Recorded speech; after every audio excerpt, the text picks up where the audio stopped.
안녕하세요. 저는 자기 발로 불지옥에 들어가려는 인간을 응원해줬던 40대 여자입니다. 그 사람이 누구냐고요? 바로 제 전 남편이었답니다. 인생은 어떤 선택을 하느냐에 따라 극명하게 갈린다는데 제 전 남편은 선택을 잘못해도 너무 잘못한 인간이었어요. 마땅히 지켜야 할 도리와 의리를 지키며 살았으면 행복했을 것을 굳이 탐욕을 부리며 인간이길 포기했던 거죠. 그런 그놈의 탐욕으로 인해 배신의 쓰라림을 겪은 전 침묵으로 속 시원한 복수를 할 수 있었는데요. 그런 제 경험을 여러분께 한번 이야기해 보려고 합니다. 저는 저희 부모님을 굉장히 존경하며 자랐어요. 저뿐 아니라 제 여동생과 남동생도 마찬가지였죠. 저희 아빤 고등학교 선생님이셨는데 평생을 교직에 몸담으시다 은퇴를 하셨습니다. 옛날 선생님 중엔 매를 권력처럼 휘두르는 사람도 많았고 촌지 같은 걸 대놓고 요구하던 탐욕스러운 사람도 있었지만 저희 아빤 진심으로 학생들을 사랑하던 분이었어요. 아빤 자신의 학생들을 어떻게든 돕고 싶어 하는 분이었습니다. 제가 어릴 땐 지금보다 힘든 가정 환경에 놓인 학생들이 많았었어요. 나라 자체가 지금보단 어려웠던 시대니까요. 아빤 그런 자신의 학생들을 위해 몰래 후원을 해주시기도 하고 과격한 부모로 인해 몸을 피할 곳이 필요했던 학생들은 기꺼이 집으로 데리고 오시기도 했죠. 당신 덕분에 난 참 부자가 된 느낌이에요. 자식 부자요. 당신을 도와서 나도 도와줬던 아이들이 모두 내 자식 같거든요. 저희 집은 어려운 편은 아니었지만 그렇다고 잘 사는 집도 아니었습니다. 그냥 자식 셋을 살림 아껴가며 키우던 평범한 집이었죠. 그런 형편에 자꾸만 학생들을 도우려던 아빠를 못마땅해 하실 수도 있었건만 엄만 그런 아빠를 자랑스러워 하셨어요. 엄마는 아빠와 함께 아빠의 학생들을 진심으로 아끼고 도와주며 자식들에게 아빤 존경스럽고 훌륭한 분이라는 말을 자주 해주셨습니다. 넌 좋겠다 얘. 선생님 내외 같은 분들이 부모님이어서 난 너랑 네 동생들이 진짜 부러워. 난 저런 부모님을 갖지 못했거든. 난 불행한 사람이야. 우리 아빠가 그러셨는데요. 좋은 부모님만큼 좋은 선생님을 만나는 것도 복 받은 거라고 하셨어요. 그러니까 언니도 불행한 사람 아니에요. 우리 아빠 좋은 선생님이잖아요. 맞죠?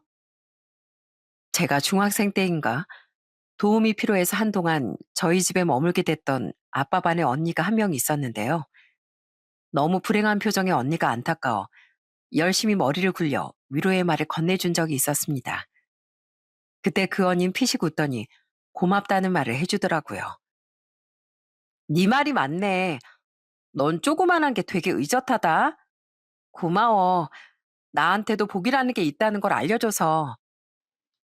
언닌 제가 고운 마음을 가진 것도 모두 부모님께 감사해야 할 일이라고 말해주더군요. 그런 언니의 말처럼 저도 동생들도 늘 제대로 된 가치관을 물려주신 부모님께 항상 감사하며 자랐죠. 아빠에겐 은퇴 전이나 후나 졸업한 학생들이 한 번씩 찾아왔었는데요.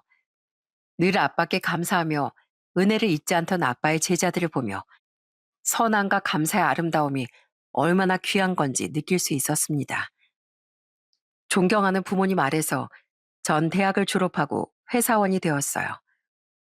공부에 욕심이 있던 제 여동생은 대학원을 졸업하고 외국계 회사에 취업을 했고 남동생은 아빠와 마찬가지로 교사의 길을 걷게 됐죠. 그리고 전 30대 중반의 나이에 작은 사업을 하던 3살 연상의 남편과 결혼을 하게 됐어요. 남편의 능력보단 저는 남편의 됨됨이가 참 좋았습니다. 남편은 꼭 이유를 찾아 제게 고맙다는 말을 자주 해주던 사람이었어요. 사과할 일이 생기면 정중하게 사과도 할 줄 아는 사람이었죠. 함께 하려면 그런 사소한 부분이 정말 중요하다고 생각했던지라 전 남편의 청혼도 기쁘게 받아들였었어요. 내가 혼자 시장에서 야채 장사하면서 재열이 얘랑 우리 딸을 얼마나 힘들게 키웠는지 모른다. 그래도 내가 그 시절을 꿋꿋이 버틸 수 있었던 건 우리 장남 재열이가 너무 착해서였어. 솔직히 우리 딸은 사춘기도 세게 겪고 지금도 좀 새침대기긴 하거든. 근데 우리 재열이는 엄마 속 한 번 안 속이고 정말 착하게 자라줬다. 그런 소중한 내 아들 재열이 꼭 잘 좀 부탁한다. 난 아무것도 안 바래. 그저 우리 재열이한테만 잘해주면 난 더 바랄 거 하나도 없다. 남편은 아버지가 안 계셨어요. 남편이 11살 때 시아버지가 병안으로 돌아가신 뒤 시어머니 혼자 힘들게 남편과 시누이를 키우셨다고 하더라고요. 시어머니 말씀대로 시누이는 좀 새침대기 같은 면이 있긴 했지만 그렇다고 나쁜 사람은 아니었죠. 다만 시누이는 서울로 상경해서 터를 잡았던 남편처럼 고향이 아닌 다른 도시로 자립해서 살고 있었는데 남편과 달리 자신의 어머니를 자주 찾아가진 않았죠. 먹고 살기 바쁘다는 이유로요. 그래서 시어머니는 시누이보단 남편을 더 의지하고 좋아하셨어요. 전 힘든 형편으로 두 자식을 건사하신 시어머니가 참 훌륭한 분이라고 생각했습니다. 그래서 며느리로서 시누이 몫까지 잘 챙겨드리고 싶었던 것 같아요. 어머님, 우리 이 원피스 커플로 맞출까요? 어머님한테 완전 잘 어울릴 것 같아요. 오메, 아유 남사스러워라. 내가 다 늙어서 무슨 종아리를 훤히 내놓고 다닌다니. 젊은 너나 예쁘게 입으렴. 에이, 이거 무릎 아래까지밖에 안 오는 거예요. 어머님도 여잔데 예쁜 옷 입고 놀러 가시면 좋잖아요. 그리고 어머님이 늙긴요. 아직 창창한 60대신데 제가 장담할게요. 어머님 이거 입으시면 지금보다 미모가 딱 2배 더 환해지실 거예요. 미모? 아, 내가 진짜 이런 옷이 어울릴까? 아이, 평생 몸빼 같은 거나 입고 살아서. 저는 지방에 남아 혼자 사시던 시어머니께 자주 연락을 드렸습니다. 또 남편과 함께 시댁에도 자주 내려가 시어머니와 시간을 보내려고 노력했어요. 평생 시장에서 일만 하느라 언제 꾸며본지도 모르겠다던 시어머니를 모시고 쇼핑을 가기도 하고 한 번씩 서울로 올라오실 땐 피부관리샵에 모시고 가기도 했죠. 너무 피로하게 살아오신 시어머니의 노고에 걸맞은 대접을 해드리고 싶었거든요. 새언니 고마워요. 새언니가 딸인 저보다 100배 낫네요. 저는 맨날 저 놀고 먹기 바쁜데 우리 오빠가 결혼 안 한 진짜 잘했네요. 야, 두말하면 입 아프지. 우리 집사람 같은 사람이 또 어디 있냐? 여보, 고마워. 당신이 우리 집 안에 들어오고 나서 어머니가 너무 좋아하셔. 날카로운 말이 아닌 고맙다는 말이 주로 오가는 저희 시댁 분위기가 저는 참 좋았습니다. 그렇게 화목했던 분위기는 저희 친정에서도 마찬가지였어요. 장인어른, 야구 한 번도 안 봐봤다고 하셨죠? 제가 장인어른 거랑 장모님 거까지 야구 경기표 구했는데 시간 좀 내주실 수 있어요? 가서 치킨도 먹고 맥주도 먹어요, 우리. 야구장? 재미나 보인다고 늘 생각은 했네만 나랑 자네 장모님 야구 잘 몰라. 괜찮습니다. 몰라도 재밌게 즐길 수 있는 데가 야구장이에요. 집사람도 야구 하나도 모른다고 했는데 저랑 가서 신나게 놀다 왔어요. 제가 경기 끝나면 맛있는 고기도 사드릴게요. 치킨 먹고 고기도 또 먹자고? 그래, 좋네. 어디 우리 사이 덕에 배 터지게 먹어보지 뭐. 남편은 저희 부모님을 참 좋아했습니다. 특히 남편은 저희 아빠를 정말 좋아했어요. 아버지 없이 자란 자신에게 저희 아빠는 꼭 아버지처럼 느껴진다면서요. 뭔가 상의하고픈 일이 생기면 남편은 꼭 저희 아빠를 찾아갔고 자신에게 아버지가 있었다면 함께하고 싶었다던 일들을 저희 아빠와 하나씩 해나가곤 했죠. 난 당신이랑 결혼해서 우리 아들 낳은 것도 너무 좋은데 장인어른이랑 만난 게 무엇보다 최고로 좋아. 남편이 저희 아빠를 그렇게 좋아했던 건 처음부터 저희 아빠가 남편을 많이 아껴주셨기 때문이었어요. 아빤 아버지 손길을 모르고 큰 남편을 안쓰러워하셨거든요. 임서방, 내가 사업은 잘 모르지만 고충을 들어주는 건 얼마든지 해줄 수 있네. 남자는 원래 힘들 때 약한 모습 보이는 거 어려워하지 않나. 그럴 때 기대라고 있는 게 아버지일세. 난 항상 자네 편이니까 언제든지 찾아와. 소주 한 잔 먹고 싶을 때 수정이 없이 혼자 찾아와도 언제든 환영일세. 우리 사이 소주 한 잔 사준 일만큼 중요하고 즐거운 일이 또 어디 있겠나.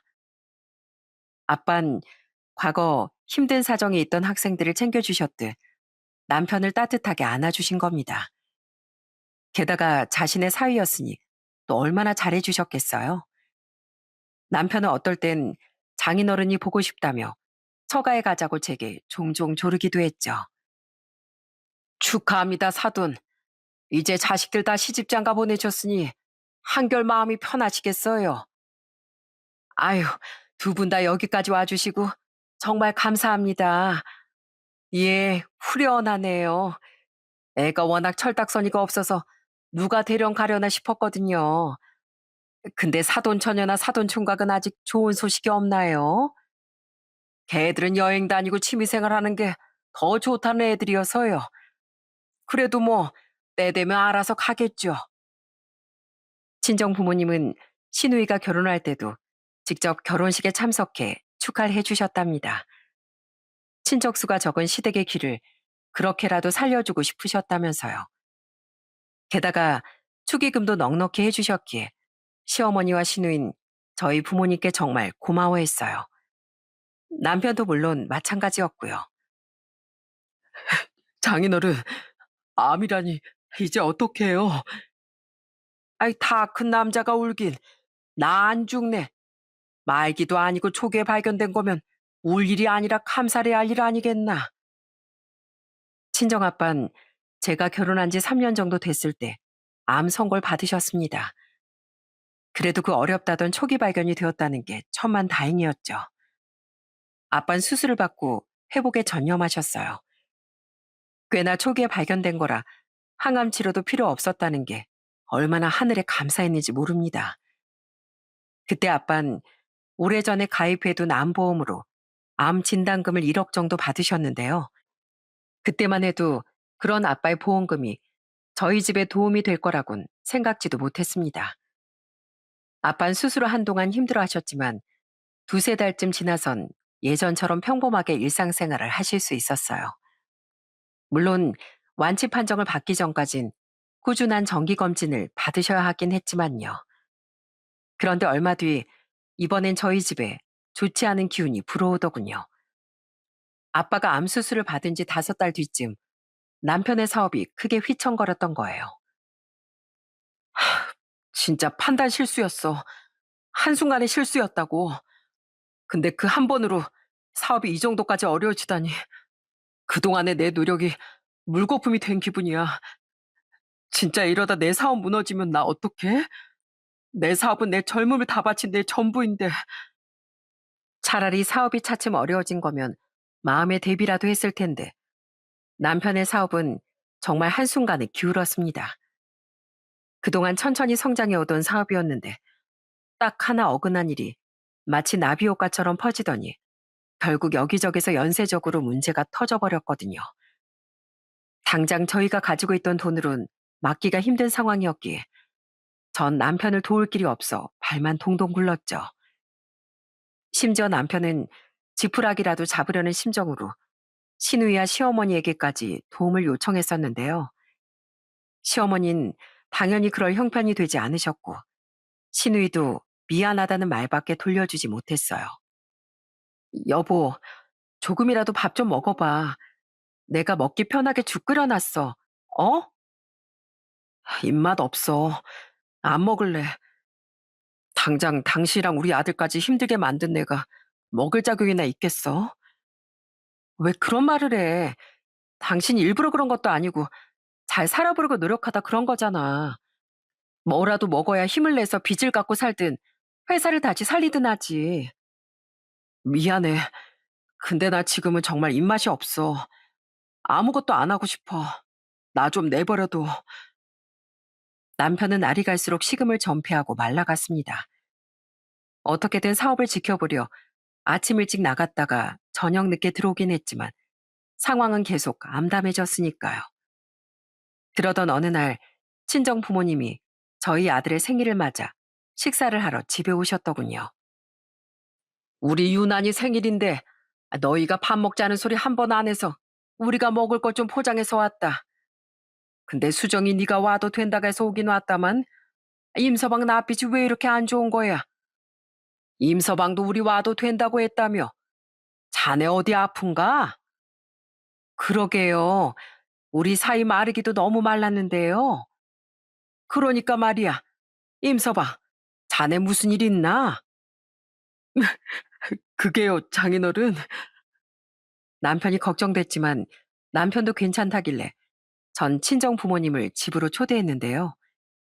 친정 부모님은 몰골이 엉망이 된 남편을 보자마자 걱정을 하며 물으셨습니다. 남편은 퀭해진 눈으로 저희 아빠를 보더니 서름이 터진 모양이었어요. 남편은 눈물을 왈칵 터뜨리며 아빠에게 하소연을 하기 시작했죠. 어떻게든 망하는 것만은 막으려고 이리 뛰고 저리 뛰고 해봤는데요. 이젠 정말 틀린 것 같아요. 고민 끝에 대부업에라도 손을 대려고 해봤는데 또 그건 너무 무섭더라고요. 저는 괜찮은데 저 때문에 집사람이랑 저희 애까지 더 힘들게 만들 것 같아서요. 아휴, 자네가 마음고생이 심했겠구만.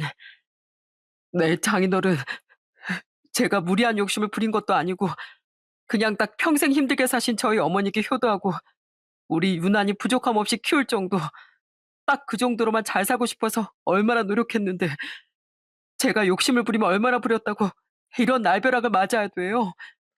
저 정말 너무 서럽고 힘들어요, 장인어른. 하늘이 원망스러워요. 그래, 가장은 이럴 땐 하늘이 무너지는 것 같은 법이지. 자네 마음 다 아네. 평소에도 아빠를 많이 의지했던 남편은 아빠의 위로를 받으니 눈물이 더 주체가 안 됐었나 봅니다. 그날 남편은 제 앞에서보다 훨씬 많이, 훨씬 오래 서글프게 오열했었죠. 그런 남편의 모습이 저희 부모님은 정말 안쓰러우셨던 모양입니다. 며칠 뒤 아빤 다시 저희 집에 찾아오셨어요. 그리고는 아빠의 말씀에 저와 남편 모두 눈이 휘둥그레지고 말았죠. 얼마를 도와주신다고요, 장인어른? 2억 5천. 내 암 진단금으로 나온 1억에 우리 돈 1억 5천 정도 더 보태면 그 정도 도와줄 수 있을 것 같네. 아빠, 너무 감사한데요. 정말 괜찮으시겠어요? 너무 큰 돈이잖아요. 그거 엄마 아빠 노후자금일 텐데. 난 연금도 나오지 않니? 우리 사이가 지금 중내사내하고 있는데 장인이 돼서 어떻게 가만히 있겠나? 임서방, 이 정도면 자네 섭 살리는데 보탬이 좀 되겠어? 되다마다요. 정말 감사합니다, 장인어른. 정말 큰 힘이 될 겁니다. 그 정도면 급한 불은 끄고도 남을 수 있다고요. 저 진짜 확 접시물에 코박을 생각까지 했었는데 장인어른께서 절 살려주신 거예요. 감사합니다. 정말 감사합니다. 예, 이 사람. 어디서 접시물 같은 소리를. 그렇게 힘들었으면 나한테 먼저 찾아올 것이지. 너무 죄송해서. 내가 힘들 때 나 찾아오라는 말을 내가 괜히 한 줄 알았어? 난 자네가 분명 다시 일어설 수 있을 거라고 믿네. 그러니까 시금전폐도 그만하고 다시 힘내서 잘해봐. 위기를 넘기면 기회가 또 찾아오는 법이야. 네, 장인어른. 제가 이 돈은 꼭 갚겠습니다. 절대 이 은혜 잊지 않겠습니다. 감사해요, 아빠. 정말 감사합니다. 그렇게 아빠의 도움으로 남편의 사업은 위기를 넘길 수 있었어요. 너무 죄송하고 감사했죠. 그리고 갑자기 무너졌었던 남편의 사업은 그 위기를 넘기자 더 큰 기회를 잡을 수 있었어요. 아빠의 말씀이 정말이더라고요. 그 결과 남편의 사업은 위기 이전보다 더 승승장구할 수 있었고 남편은 이자까지 쳐서 아빠의 도움을 전부 갚았습니다. 거의 사람 참, 이장 괜찮다니까. 아닙니다, 장인어른. 장인어른이 도와주시지 않았다면 애초에 저희 회사는 무너졌을 거예요. 장인어른은 제 생명의 은인이나 다름없습니다. 정말 감사했습니다. 제 동생들도 제 남편이 참 양심적인 사람이라고 말하더군요. 도와주면 입 싹 닫고 안면몰수하는 사람들도 많다는데 역시 형 보는 사람이 참 괜찮은 것 같아. 언니가 사람 보는 눈이 있었네. 동생들도 저희 부모님도 저까지도 모두 제가 보는 눈이 탁월했다고 생각했는데요. 사람 일이라는 게 참 알다가도 모를 일이더군요. 그렇게 사업이 전보다 더 승승장구하고 아빠의 돈까지 다 갚은 뒤 언젠가부터 남편의 욕심이 점점 커지는 거예요. 여기서 조금만 더 노력하면 더 떵떵거리면서 살 수 있을 것 같은데 자금이 부족해 자금이. 어디 하늘에서 돈벼락 안 떨어지나? 그런 거 있으면 나도 좀 맞아보고 싶네. 나 농담하는 거 아니야. 내가 사업을 좀 해보니까 난 이 정도에서 멈출 인재가 아니더라고. 든든한 뒷배만 생기면 사업체도 몇 개 더 차리고 한 준재벌은 될 수 있을 거야. 우선 인맥을 좀 넓혀야겠어. 골프도 좀 치고 술도 비싼 바 같은 데만 돌아다니다 보면 나도 급에 맞는 인맥을 쌓을 수 있지 않을까? 그럼 자연스레 돈줄도 좀 구할 수 있을 거고. 남편은 급이 올라가려면 그 급에 맞게 자기 투자도 해야 한다며 전에 없던 사치까지 부리기 시작했어요. 술도 점점 고급 위스키나 와인이 아니면 쳐다도 보지 않았고 골프와 명품 소비에도 눈을 떴죠. 너무 당황스러웠어요. 분명 이런 사람이 아니었는데 성공의 맛을 보니 또 다른 본색이 눈을 뜬 건가 싶더라고요. 처음엔 그래도 자기가 번 돈이니 알아서 적당히 쓰겠지 하고 내버려뒀었는데 그 도가 지나치자 저도 잔소리를 하기 시작했어요. 여보, 근검절약이 몸에 배도 부자 되기 어려운 세상에 그렇게 과소비를 해서야 되겠어? 사업 키우려면 자금이 더 필요하다며. 그럼 당신부터 돈을 아껴야지. 이러다 개털되는 거 한순간이야. 내 벌이가 있는데 개털이 왜 돼? 그리고 이건 낭비가 아니라 투자야, 투자. 생각보다 인맥 쌓는 일이 어렵긴 한데 이렇게 투자하고 끊임없이 내 급을 올리다 보면 분명히 더 잘 될 날이 올 거라고. 당신은 사업이 뭔지 알지도 못하면서 아우 듣기 싫어. 하지만 제 이야기에 귀를 기울이고 늘 말을 예쁘게 할 줄 알던 남편은 사라진 뒤더라고요. 남편은 제 말을 귀찮아하더니 나중엔 저만 보면 인상부터 찡그리더라고요. 그럼 전 저대로 화가 나고 서운해서 또 감정이 안 좋아졌죠. 임서방 요즘 사업이 많이 바쁘다냐? 전화래도 통 받질 않는구나. 맛있는 꼼장어 사주려고 했더니만 게다가 저번엔 이상한 소리를 하더구나. 자긴 이제 소주 같은 거 안 마신다나 뭐라나. 그냥 많이 바빠서 그런 것 같아요. 그리고 요즘 애 아빠가 위스키랑 와인에 눈을 떠서요. 그러니 신경 쓰지 마세요, 아빠. 남편은 그렇게 좋아하던 저희 아빠에게도 점점 대면대면해지더군요. 너무 민망하기도 하고 죄송하기도 해서 전 대충 둘러댔는데요. 부모님도 뭔가 눈치를 채신 것 같긴 하더라고요. 딱히 별말은 않으셨지만요. 그렇게 남편과 전 계속 사이가 멀어졌습니다. 너무 속상했어요. 함께 위기를 이겨내면 사이가 더 돈독해질 줄 알았건만 오히려 정반대가 됐다는 게요. 남편은 점점 더 저뿐만 아니라 아이에게도 무관심해지며 밖으로만 나돌았죠. 그러던 어느 날 저는 남편이 바람을 피우는 것 같은 정황까지 포착했습니다. 아휴, 나 정신이 없네. 술이 덜 깼나? 나 갔다 올게. 어느 날 아침 전날 늦게까지 술을 마시고 들어온 남편은 오전 일찍 잡혀있는 미팅에 늦었다며 허둥지둥 집을 나서더군요. 그런데 어찌나 정신이 없었으면 휴대폰을 거실 탁자 위에 두고 간 모양이더라고요. 저도 출근과 아이 어린이집 등원 준비를 하느라 서두르고 있었는데 탁자 위에서 울리던 진동 소리에 그 사실을 알게 됐죠. 화면을 보니 김민호라는 사람에게 전화가 걸려오고 있었어요. 전 우선 전화를 받지 않았는데요. 개구쟁이인 저희 아들이 그 전화를 확 받아버린 거예요. 어머, 유나나, 아빠 전화 이리 줘. 깜짝 놀란 전 우선 아들의 손에서 휴대폰을 가져왔습니다. 아무리 사이가 멀어졌다고 한들 그래도 제 남편이었으니 혹시 사업상 중요한 사람일까 싶어 걱정됐던 거죠. 그런데 분명 김민우라는 남자 이름으로 걸려온 전화였건만 휴대폰 너머에선 웬 여자 목소리가 들리더라고요. 오빠, 출근했어? 여보세요? 깜짝 놀랐습니다. 그 여잔 저와 저희 아들의 목소리를 못 들은 모양인지 제 남편을 향해 오빠라고 부르고 있었어요. 그 순간 휴대폰을 가지러 다시 집으로 들어왔던 남편이 제 손에서 휴대폰을 탁 낚아채더라고요. 내가 정신이 없긴 없었나 봐. 휴대폰을 깜빡했지 뭐야. 근데 왜 남의 전화를 받고 그래? 뭐 들었어? 듣긴 뭘 들어. 그리고 내가 안 받았어. 유난히가 통화 버튼 눌렀길래 내가 얼른 받아서 막 끊으려던 참이었지. 근데 뭐 찔리는 거 있어? 뭘 그렇게 확 뺏어가고 그래? 찔리긴 뭐가 찔려. 중요한 사업 파트너 전화라. 혹시 실수할까봐 빨리 가져온 거지. 나 간다. 너무 의심스러웠는데요. 저는 우선 기지를 발휘해 시치미를 뚝 뗐습니다. 평소 이런 사연들을 접해본 결과 증거를 잡을 때까지 모른 척하는 게 현명한 대처라는 생각이 들었거든요. 역시나 뭐가 있는 건지 남편은 절 떠본 뒤 안심하곤 다시 집을 나가버렸죠. 그 여자의 번호도 제대로 보지 못했던 전 어떻게든 남편의 뒤를 캐봐야겠다는 생각이 들었어요.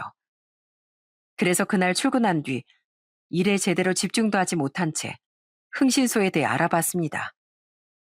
사실 뒷조사나 그런 걸 어떻게 하는 건지 잘 알지도 못했었는데 이런 사연들을 들어보면 많이들 흥신소, 심부름센터 같은 곳을 이용하는 것 같았거든요.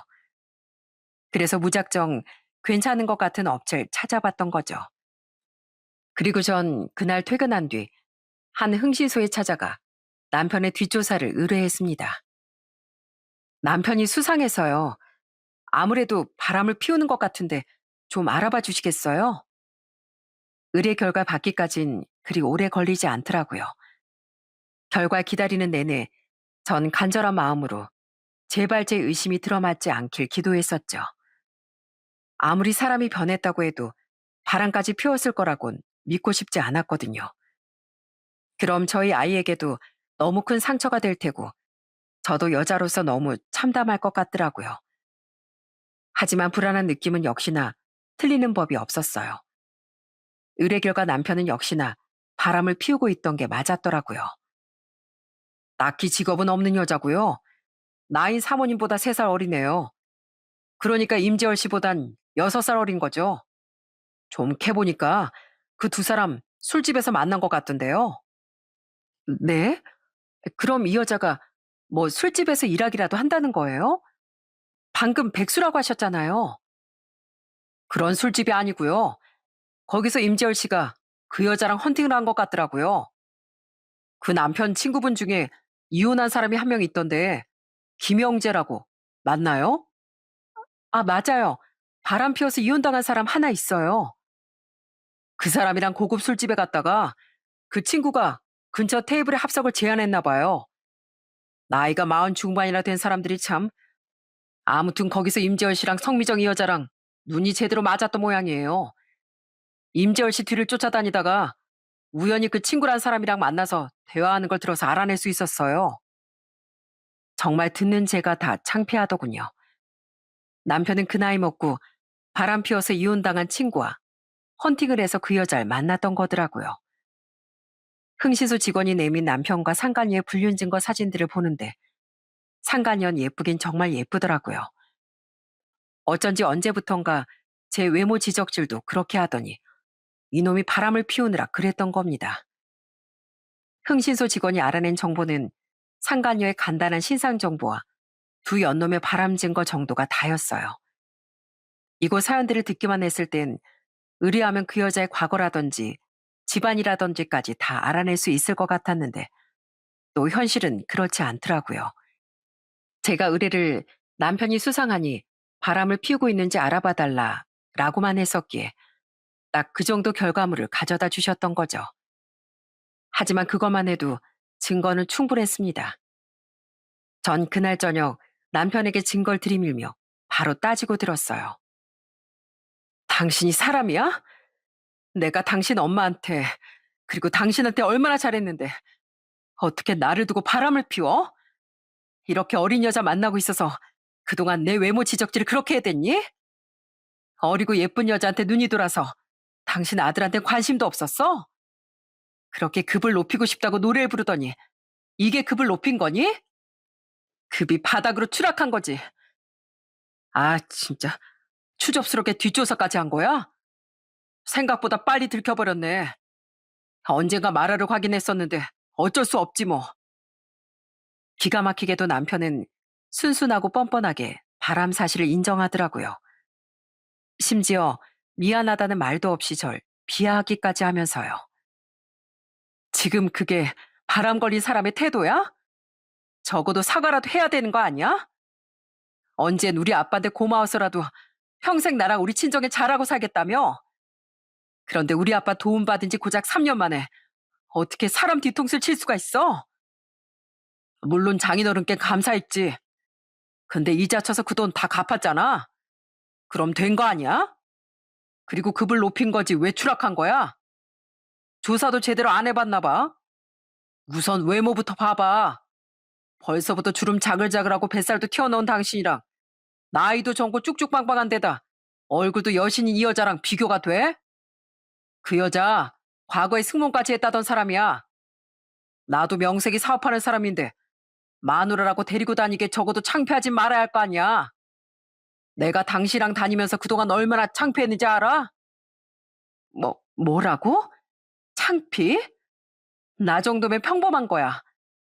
그럼 애 낳고 맞벌이하는 내가 관리를 해봐야 얼마나 할 수 있었다고 그래? 언제 나 좋다고 그렇게 쫓아다니더니 어디 이제 와서 외모 지적질이야?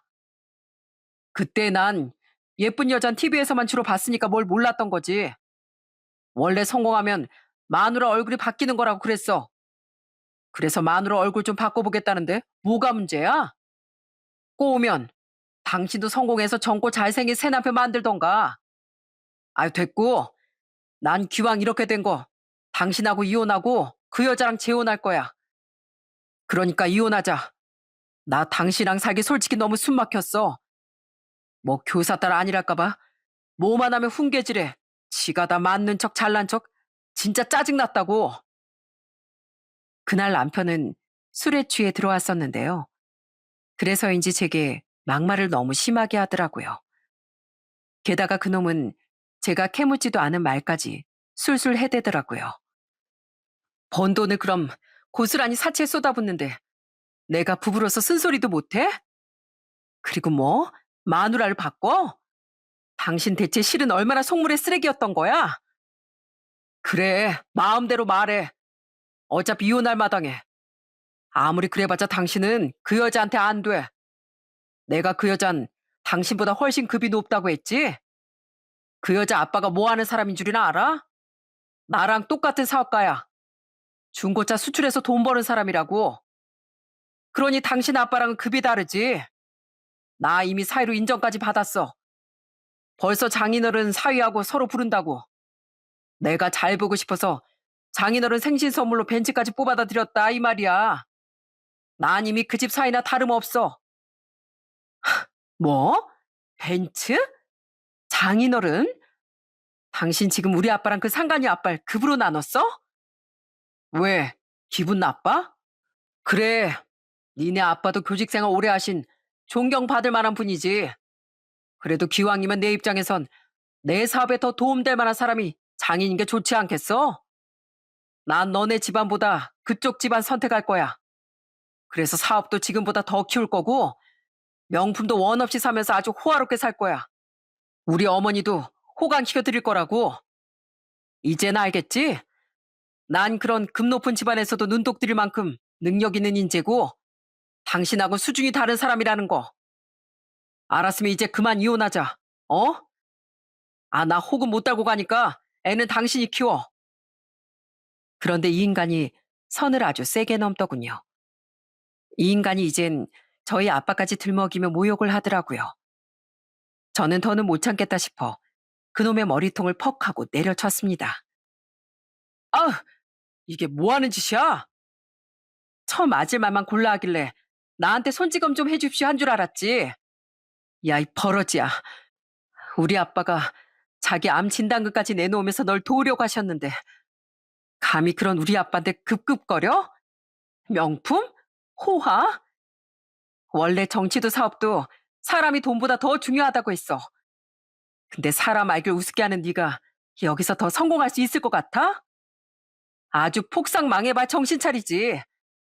게다가 우리 애한테 호? 진짜 머리에 확 혹주머니 한번 제대로 달게 만들어줘? 또 손대기만 해봐. 어? 찐따 같은 놈.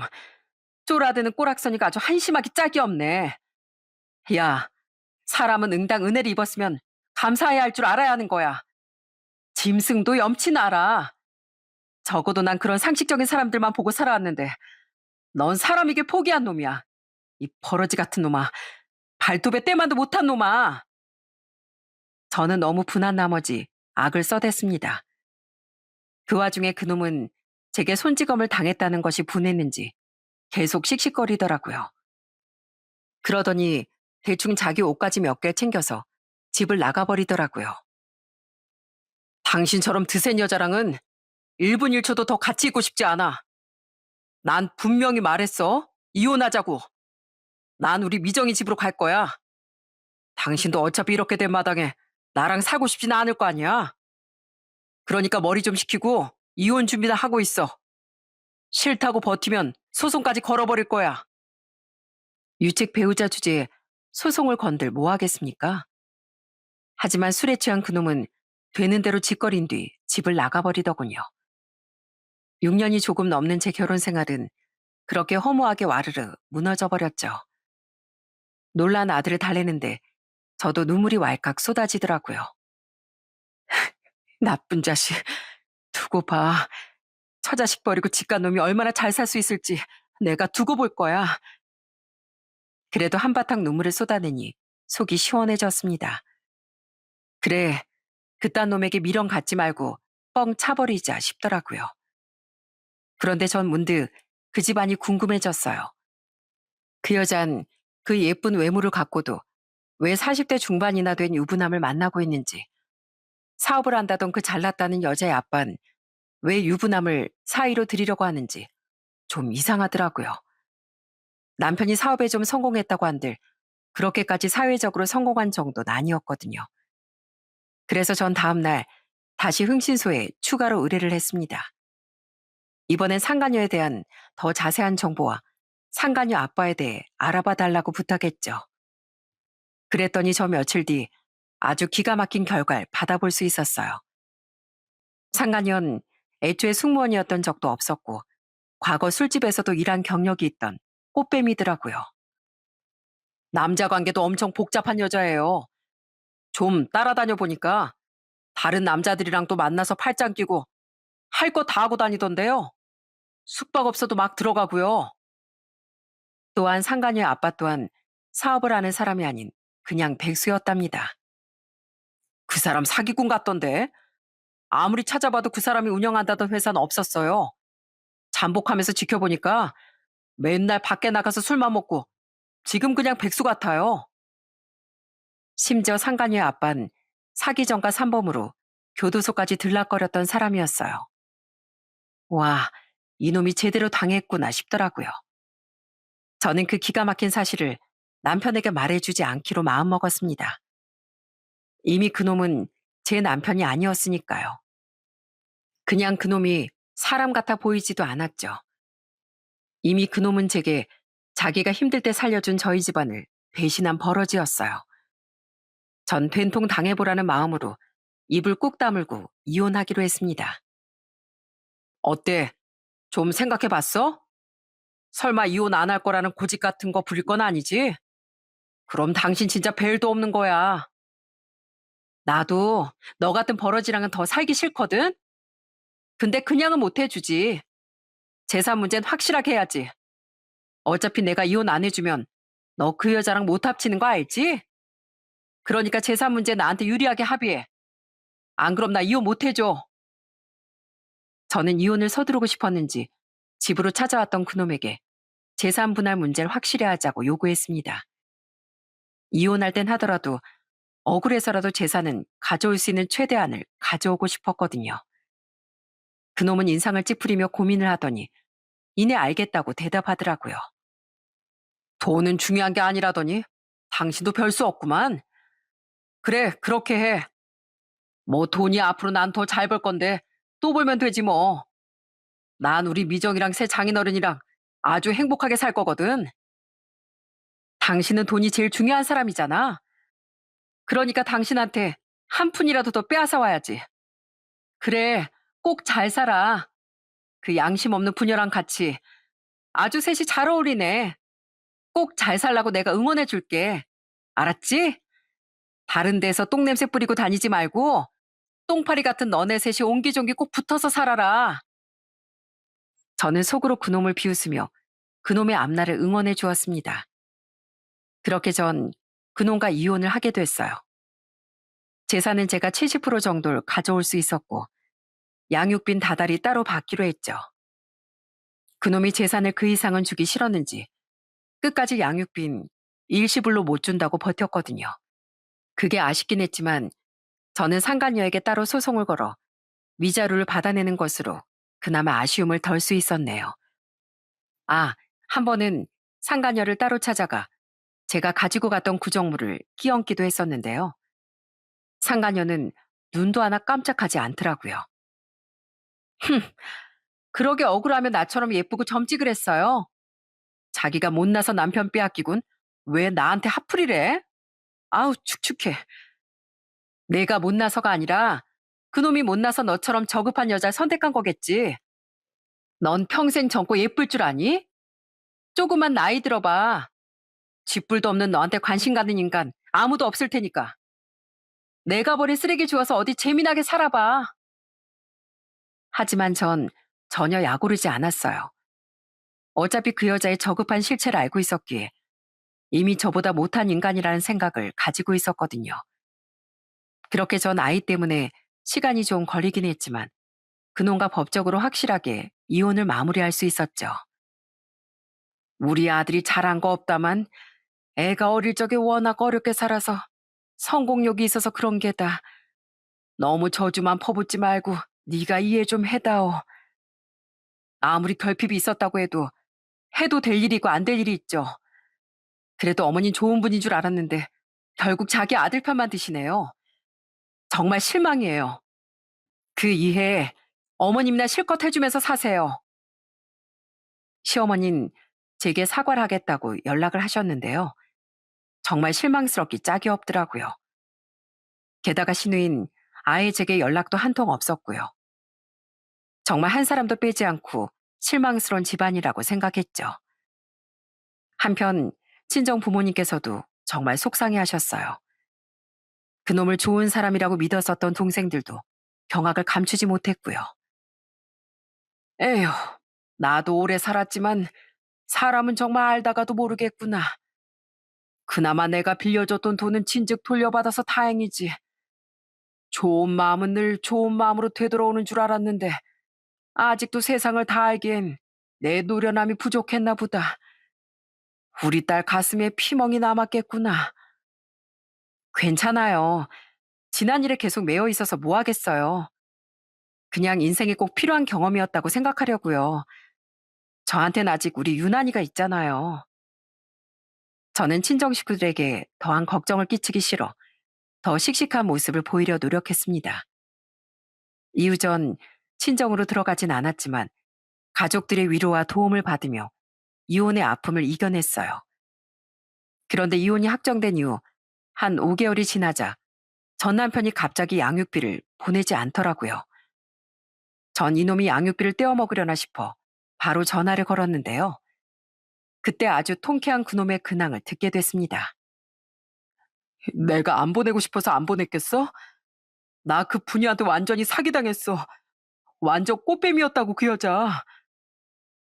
전 남편이 말하길 분명 전 남편과 살림은 합쳤는데 상간녀가 계속 외박을 하고 밖으로 나돌았다더군요.